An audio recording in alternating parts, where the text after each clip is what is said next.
The station covering all of the DMV. This is DC News Now.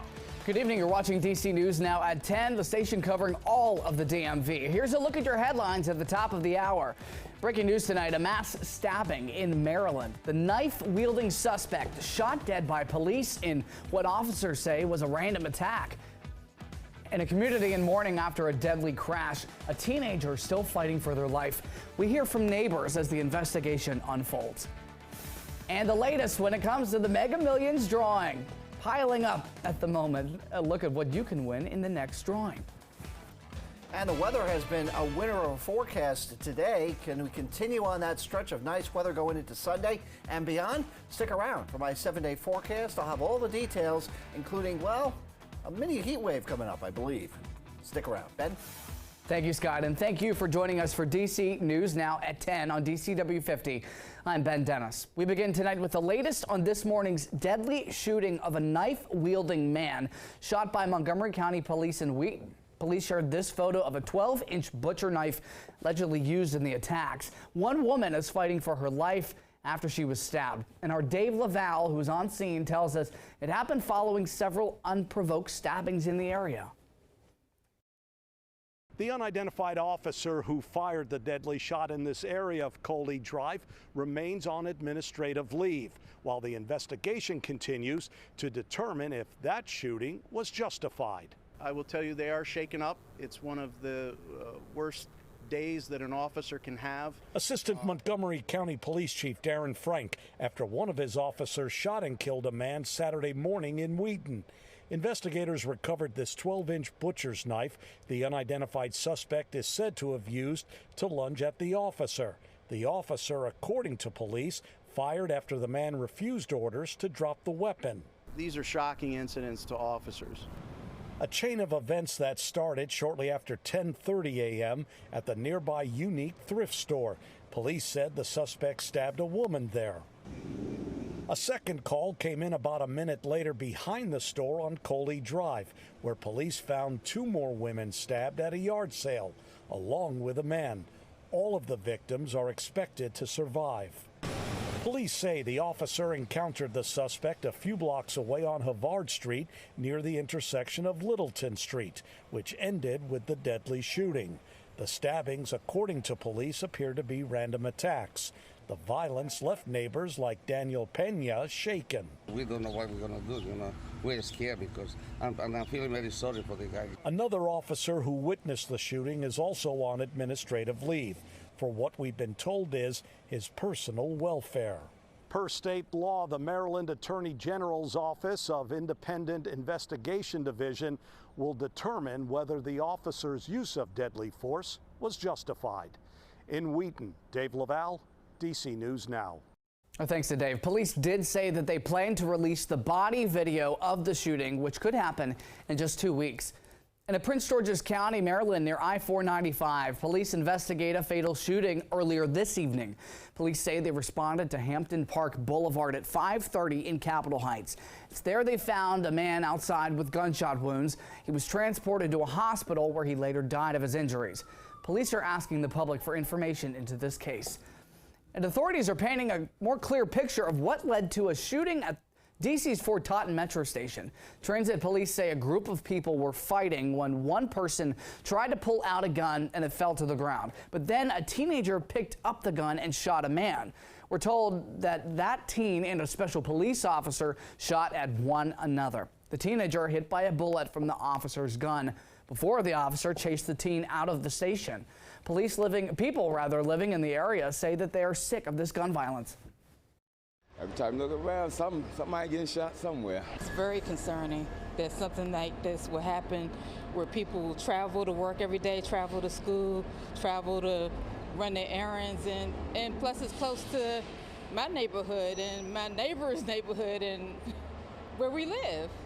DC police will lead this investigation. They say that it's standard practice for them to do so with shootings involving special police officers. Meanwhile, in Fairfax, we're learning that police found a possible explosive device inside a home on Heversham Court in Kings Park West. But new tonight, authorities say that with closer inspection, the device was found to be inactive. No threat to the area tonight. As of now, it's unknown exactly what the object was. Turning now to Scott Sumner at our Weather Center. Scott, it was an absolutely picture-perfect day. I know it's going to be nice again tomorrow.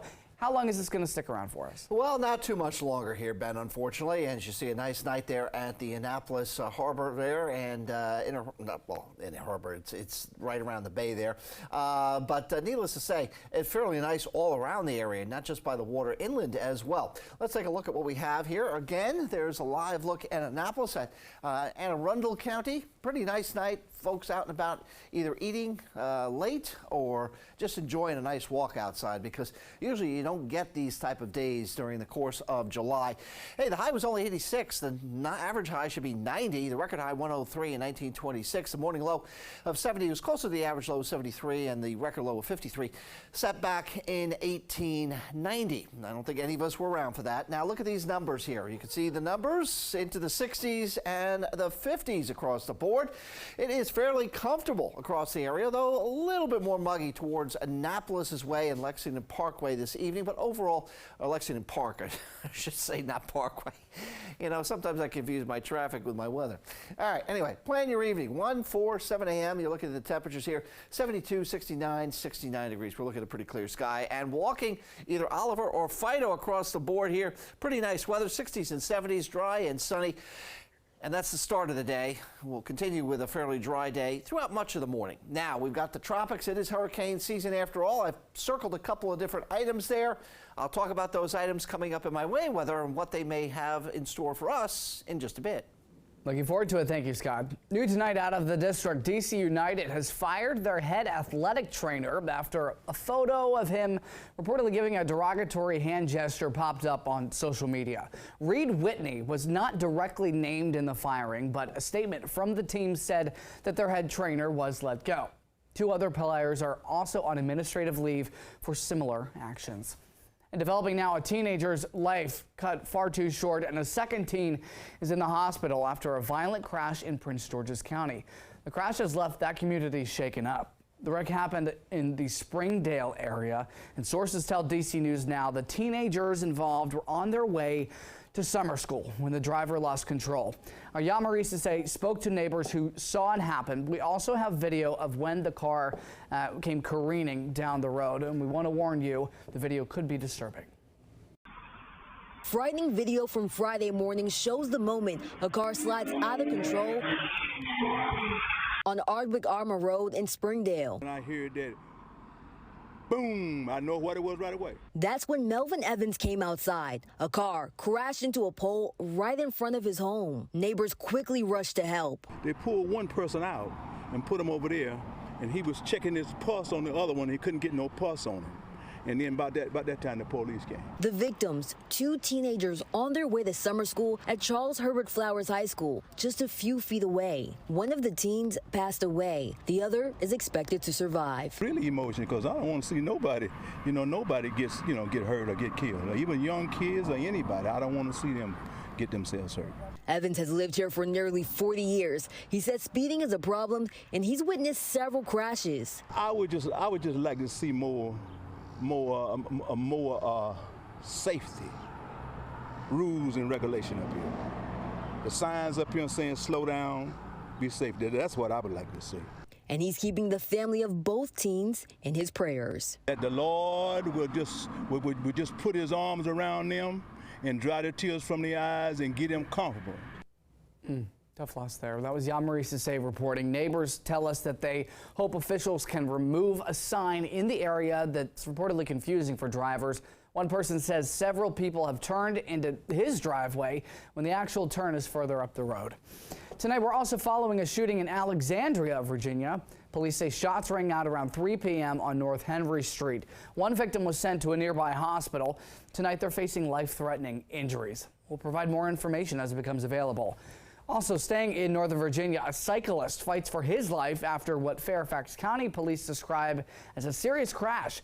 It happened on Route 123 and Canterbury Road in Fairfax Station. Those roads were closed in both directions after the man riding the bicycle was rushed to the hospital. Stay with us as this story develops.